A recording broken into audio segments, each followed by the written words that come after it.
வணக்கம். இன்னைக்கு நாம சமீபத்துல சந்தையில கவனம் ஈர்த்திருக்கிற நிறுவனங்களோட வளர்ச்சி, அப்புறம் முதலீட்டு வாய்ப்புகள் பத்தி கொஞ்சம் ஆழமா பார்க்க போறோம். எங்களோட இந்த முயற்சிக்கு உங்க ஆதரவு ரொம்ப முக்கியம். இந்த வீடியோ பிடிச்சிருந்தா ஒரு லைக் போடுங்க.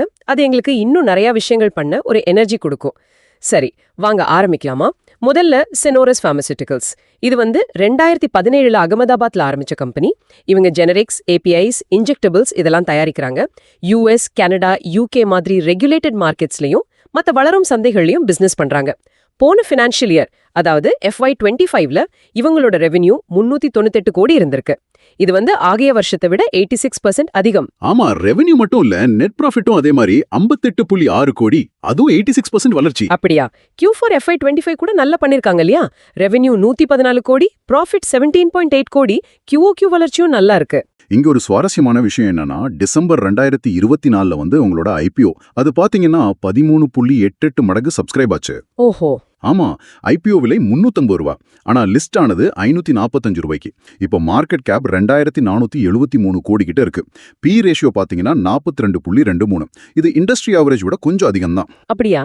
ஆமா, இது எதை காட்டுதுன்னா, சந்தை இவங்க கிட்ட பெரிய வளர்ச்சியை எதிர்பார்க்குது. அப்புறம் இன்னொரு முக்கியமான விஷயம், டாக்டர் ரெட்டிஸ் கிட்ட இருந்து 14 ANDS வாங்கியிருக்காங்க. ANDS அது எப்படி உதவும்? அது இவங்களோட ப்ராடக்ட் போர்ட்ஃபோலியோவை விரிவாக்க உதவும். சீக்கிரமா மருந்துகளை சந்தைக்கு கொண்டு வரவும் முடியும். சில அனலிஸ்ட் டார்கெட் பிரைஸ் 880 ரூபா வரைக்கும் கூட கொடுக்குறாங்க. இது இப்போதைய விலையிலிருந்து ஒரு 64% அப்சைடு. அப்போ இந்த அதிக PE ரேஷியோ, இந்த A&A ஆக்விசிஷன், அனலிஸ்ட் டார்கெட் இதெல்லாம் வச்சு பார்க்கும்போது முதலீட்டாளர்களுக்கு என்ன மாதிரி இது?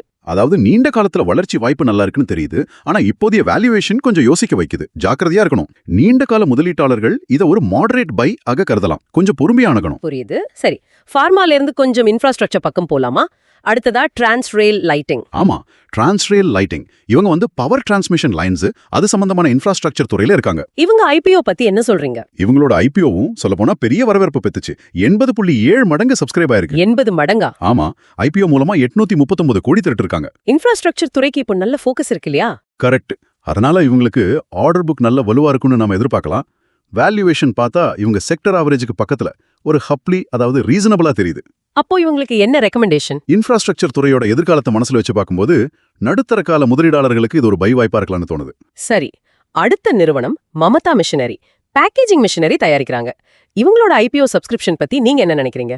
194.95 மடங்கு. நம்பவே முடியல. ஆமா, அபரிமிதமான வரவேற்பு இது. Q4 FY25 நம்பர்ஸும் நல்லா இருக்கு. ரெவென்யூ 111 கோடி, PAT 27.12 கோடி. நல்ல வளர்ச்சி.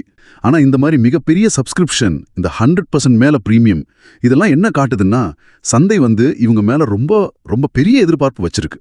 வேல்யூவேஷன் ரொம்பவே பிரீமியம்ல ட்ரேட் ஆகுது. அதனால வருங்காலத்துல இவங்களோட ஏர்னிங்ஸ் விசிபிலிட்டி, அதாவது வருமானம் எந்த அளவுக்கு நிலையா வரும்னு பாக்குறது ரொம்ப முக்கியம். அந்த தெளிவு தேவை. அப்போ இது கொஞ்சம் ரிஸ்க் அதிகமா இருக்கிற மாதிரி தெரியுது. ஆமா, குறுகிய காலத்துல இது ஒரு ஸ்பெகுலேட்டிவ் வாய்ப்பா இருக்கலாம். ஆனா ரொம்ப கவனமா இருக்கணும்.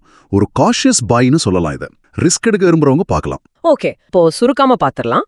சினோரஸ் நீண்ட கால வளர்ச்சிக்கு நல்லா இருக்கு. ஆனா வேல்யூவேஷன் கொஞ்சம் அதிகம். ஆமா, மாடரேட் பை. டிரான்ஸ்ரேல் லைட்டிங் நடுத்தர காலத்துக்கு இன்ஃப்ராஸ்ட்ரக்சர் துறையில ஒரு நல்ல வாய்ப்பு, ஒரு பை. கரெக்ட். மம்தா மஷினரி குறுகிய காலத்துல ஸ்பெகுலேட்டிவ், ரொம்ப கவனம் தேவை, ஒரு காஷியஸ் பை. ஆமா, சரியா சொன்னீங்க. இதுதான் சுருக்கம். ஆனா ரொம்ப முக்கியமான ஒரு விஷயம் சொல்லுங்க. நாங்க இங்க சொல்றது எல்லாமே தகவலுக்காகவும் ஒரு பார்வைக்காகவும் மட்டும்தான். நீங்க எந்த முதலீட்டு முடிவு எடுத்தாலும் தயவு செஞ்சு அந்த நிறுவனத்தோட ஃபைனான்ஷியல் ரிப்போர்ட்ஸை நீங்களே படிச்சு பாருங்க. உங்க ஃபைனான்ஷியல் அட்வைசர் கிட்டையும் கலந்து ஆலோசிக்கிறது ரொம்ப ரொம்ப அவசியம். நிச்சயமா, அதுதான் சரியான அணுகுமுறை. இது மாதிரி இன்னும் சில நிறுவனங்களை பத்தியும் நாங்க அலசணும்னு நீங்க விருப்பப்பட்டா கீழே கமெண்ட்ல சொல்லுங்க. இன்னைக்கு நாம பேசின இந்த அலசல் உங்களுக்கு எப்படி இருந்துச்சு? உங்க கருத்துகளையும் மறக்காம கமெண்ட்ல பதிவு பண்ணுங்க. பார்த்ததுக்கு ரொம்ப நன்றி. அடுத்த தலைப்புல சீக்கிரமே சந்திப்போம்.